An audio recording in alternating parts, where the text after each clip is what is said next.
কেকাস kitchen থেকে কেকা বলছি। আজকে আমি বাড়িতে কিভাবে টমেটো সস অতি সহজে করা যায় সেটা আমি আপনাদের করে দেখাবো। এই টমেটো সসটা আমি করেছি, এটা কিভাবে করে যায় আমি এটা আজকে করে দেখাবো। এটা বাড়িতে 7 দিন থেকে 10 দিন আপনি রেখে খেতে পারেন। এর মধ্যে কোনো প্রিজারভেটিভ নেই। কেনা সসে প্রচুর পরিমাণে প্রিজারভেটিভ থাকে, তাই আমি আপনাদের শেখাবো কত সহজে অল্প সময়ের মধ্যে টমেটো সস তৈরি করা যায়। টমেটো নিয়েছি 2 বড় মাপের, চিনি, মাখন, পেঁয়াজ কুচি, রসুন কুচি আর শুকনো লঙ্কার গুঁড়ো ছোটো চামচের 1 চামচ। প্রথমে আমি টমেটোটাকে গ্রাইন্ডারে মিক্স করে নেব। আমি গ্রাইন্ডারে বেটে নিয়েছি। এবার আমি ওভেনে মাখনটা দিয়ে দেব।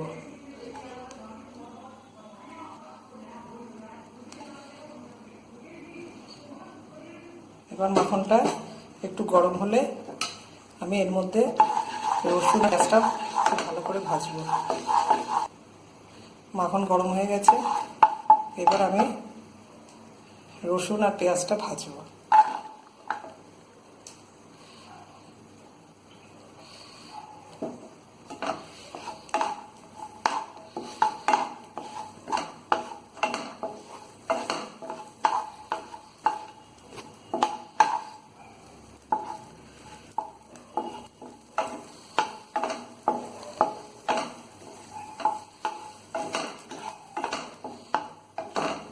একটু ভালো করে লাল লাল করে ভেজে নেব।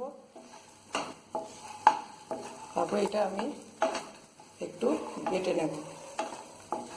আমরা সস সবার সাথেই খাই, পাকোড়া, মোমো, সেজন্য সসটা আমাদের খুব প্রয়োজনীয়। সবসময় দোকান থেকে কিনে আনা সম্ভব না। তাছাড়া দোকানে প্রচুর পরিমাণে ওখানে প্রিজারভেটিভ দেওয়া থাকে, সেজন্য আমি অনায়াসে এটা আমরা সবাই এই সসটা বাড়িতেই বানিয়ে নিতে পারি।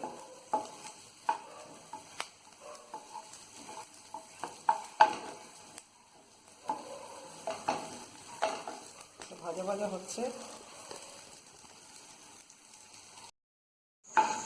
এটা বেশ লাল লাল হয়ে গেছে, ভাজা হয়ে গেছে। এবার এটাকে আমি গ্রাইন্ডারে বেটে নেব।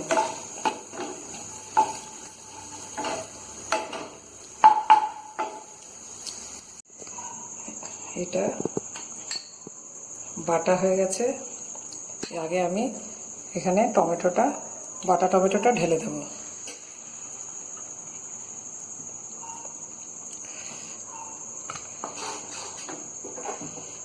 এবার এই রসুন পেঁয়াজ বাটাটা এর মধ্যে মিশিয়ে দেব।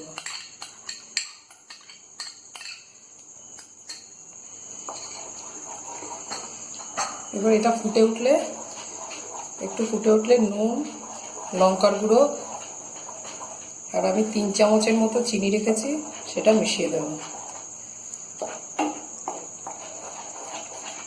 এটা বাড়িতে 7 দিন রাখা যায়, ইচ্ছে করলে রেখে দিতে পারেন।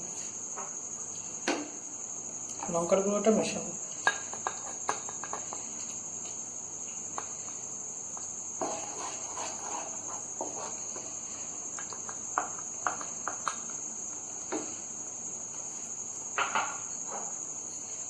আমি চিনিটা পুরোটা ঢেলে দেবো।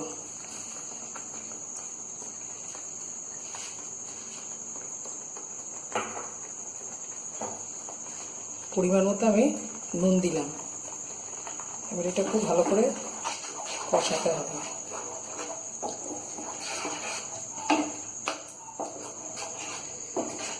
এটা অনেকটা শুকিয়ে যাবে, তখন নামিয়ে নেব।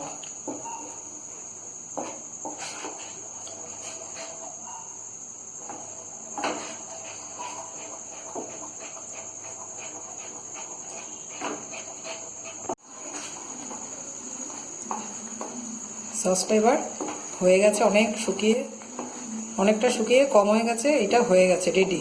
এবার আমি গ্যাসটা অফ করে দেব।